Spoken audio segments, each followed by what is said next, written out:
Let's make a plant-based red beans and sausage over polenta.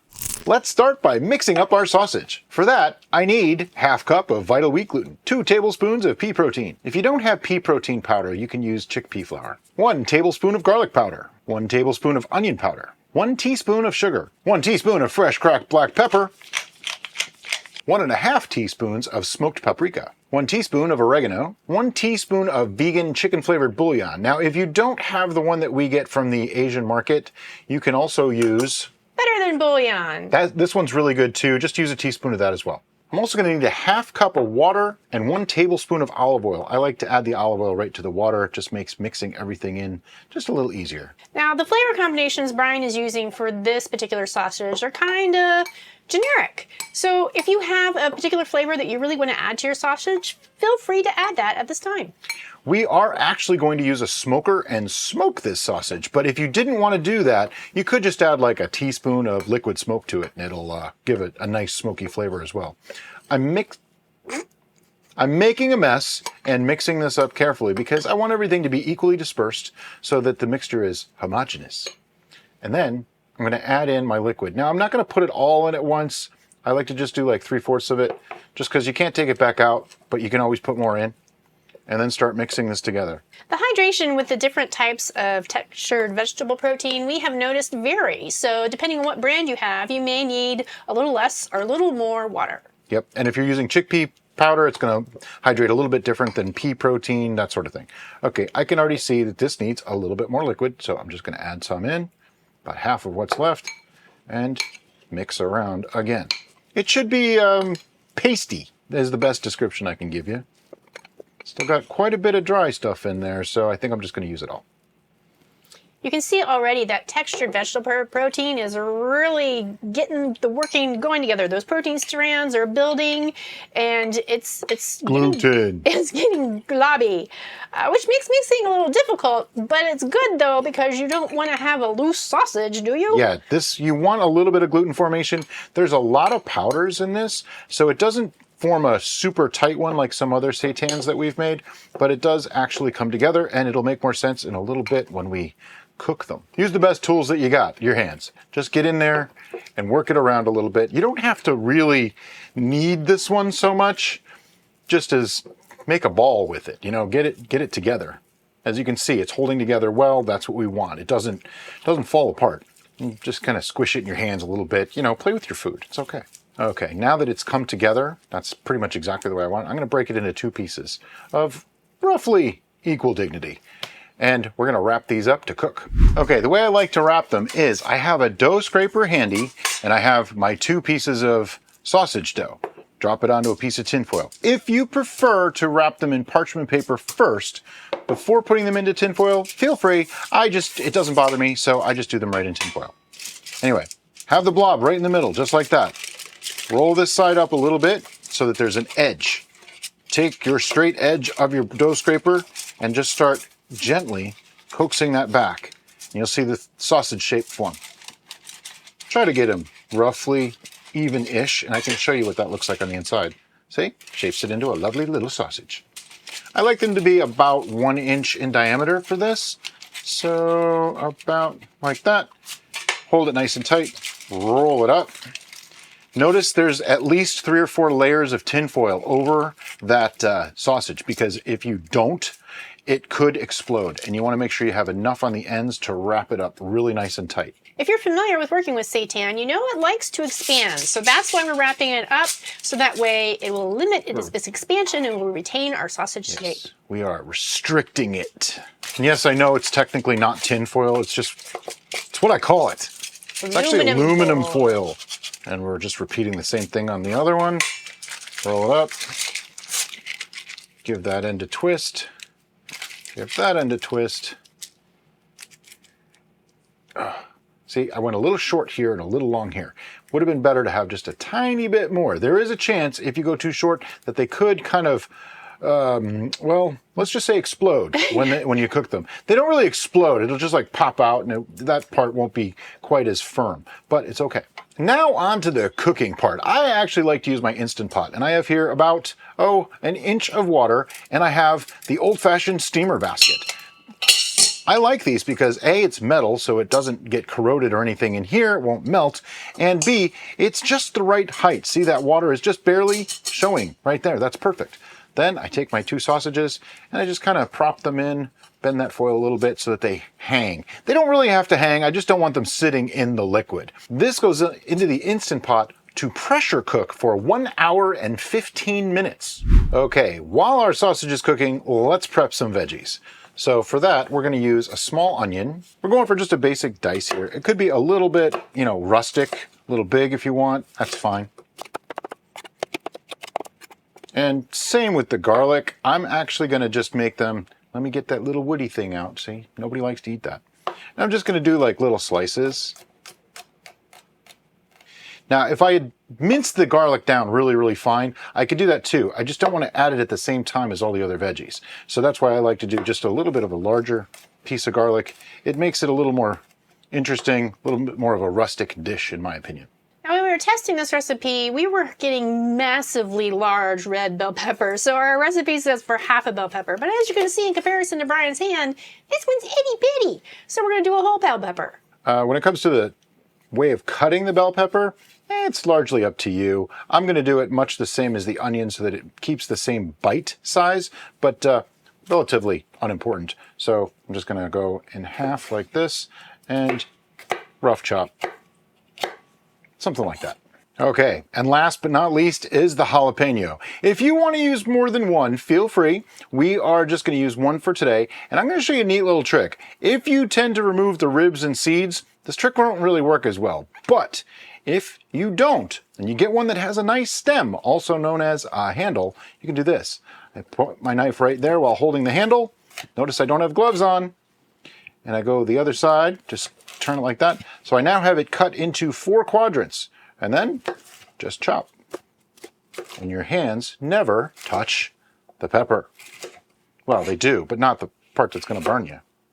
So no need to worry about it before you go to the bathroom or something when you're done. Then I'm just going to move everything to a bowl for adding to the pan.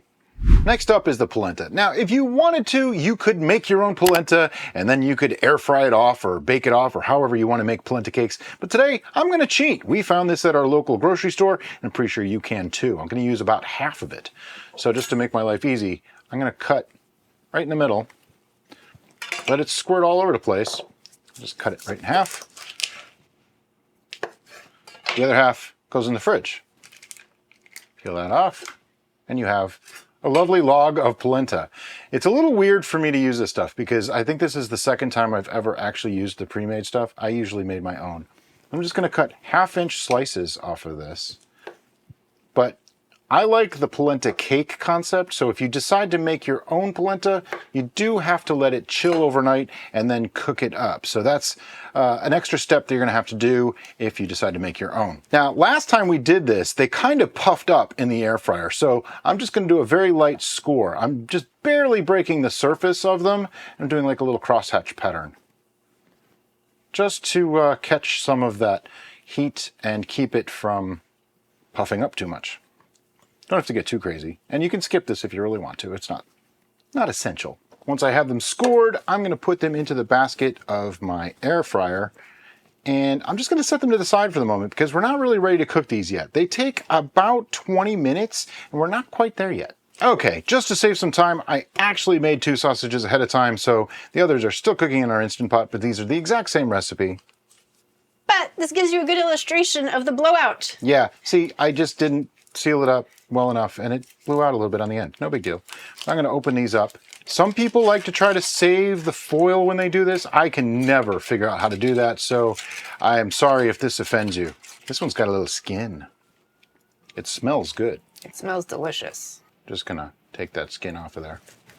Chef snack. Oh, that's good sausage. Now, I did say this was going to be smoked sausage, right? So we have a Nordic Ware indoor smoker. This thing is actually really, really cool. I'll have a link to it in the description. We just got it a couple of weeks ago and I've tried it out a few times. Comes with a couple of different kinds of smoking chips. Today I'm going to use hickory smoking chips. Let me show you how this works. You have your basic pan and into that you put like a teaspoon to a tablespoon of your chips. So you can see they give you a lot and it's going to last a long time. Something like that. Perfect. Then we have a drip tray. Now this also doubles as a water tray if you wanted to do a wet smoking method. For this, I kind of want a little bit of a crispy outside on those sausages, so I'm gonna leave it dry. Then we have the food container rack. I don't know what they really call it, but it holds the food. On top of that goes our sausages. Once the sausages are in place, put on your lid. Make sure you have the thermometer in there. It does have the little thing to open up, but I figure I want these smoky, so I'm going to leave it just the way it is. I am, however, going to do the lid this way. Now, when it comes to temperature, I put it on the burner, usually about midway, like maybe medium heat, and I don't want it to go past that 190 mark because then it starts to dry out the sausages too much. It does come with instructions, but I find that for seitan, it's a little bit different. It's a little bit more finicky, so I try to keep it between 170 and 190 degrees Fahrenheit. I'll put the Celsius right here. Onto the stove. Next up, our polenta is going to go into the air fryer for about, 10 minutes per side at the highest temperature it can do. For ours, that's 400. By the way, smoking the sausage takes exactly the same amount of time as this. Coincidence? Okay, I have my cast iron skillet on medium, which for me, I put it to 6 whenever I'm doing veggies. Our bowl of vegetables right here, drop them right in. Hear that sizzle? If you don't hear the sizzle, it's because I turned on noise reduction because the air fryer is 2 feet away from me and I wanted the polenta to cook too. I'm just gonna get these in the pan, get them moving around a little bit so nothing sticks. If it starts to stick, add a little veggie broth. Just looking to soften these veggies up. Okay, as you can see, some of it's starting to stick just a little bit. I don't want anything to burn, so just a little bit of veggie broth added to that pan. It also helps to steam up the vegetables, gets them to cook more thoroughly. Not really looking for color on them. Once our vegetables start to soften, I'm gonna add in the tomato paste. About 2 tablespoons of tomato paste. This adds a deep richness to the flavors. I just want to mix that all the way around. Let some of it touch the pan. It's okay. It's called rusting it in the pan. What it does is it caramelizes some of those sugars and makes it taste even better. Speaking of our polenta, what I'm going to do is just give them all a flip. My little crosshatch pattern worked beautifully well. They didn't puff up. Back in for 10 more minutes at 400 degrees. And back over to our veggies. It's a little more rusted than I really want, meaning it's starting to get a little sticky over here, so I'm just gonna add a little bit more veggie broth and move that around, deglaze that pan. Okay, at this point I can turn the heat down to, I'd say 2, so that way it's not super hot anymore. I am using an electric stove though, so it does still stay hot for a very long time. Okay, it looks like we have all that mixed through really nicely. Next, I'm gonna add a can of no salt added diced tomatoes. And while we're here, let's add some of our spices. First up is cayenne pepper, and I'm just using, basic cayenne pepper, half a teaspoon, but you can do this to your liking. I am cooking, so it's not so sciencey, so I'm just gonna kind of eyeball it. Next is thyme. As I always say, you can never have too much thyme, but in this case, I only want about 1.5 teaspoons. Next is oregano, and I'm just gonna use 1 teaspoon of oregano. In keeping with kind of a Louisiana style with the red beans, I'm going to add some more smoked paprika. Adds a little nice smokiness to it. 1.5 teaspoons. And some fresh cracked black pepper. 1/4 teaspoon, 1/2 teaspoon. We'll just mix that through. At this point, if you see too much sputtering or too much bubbling, turn your heat down a little bit. You do not need it to be super hot.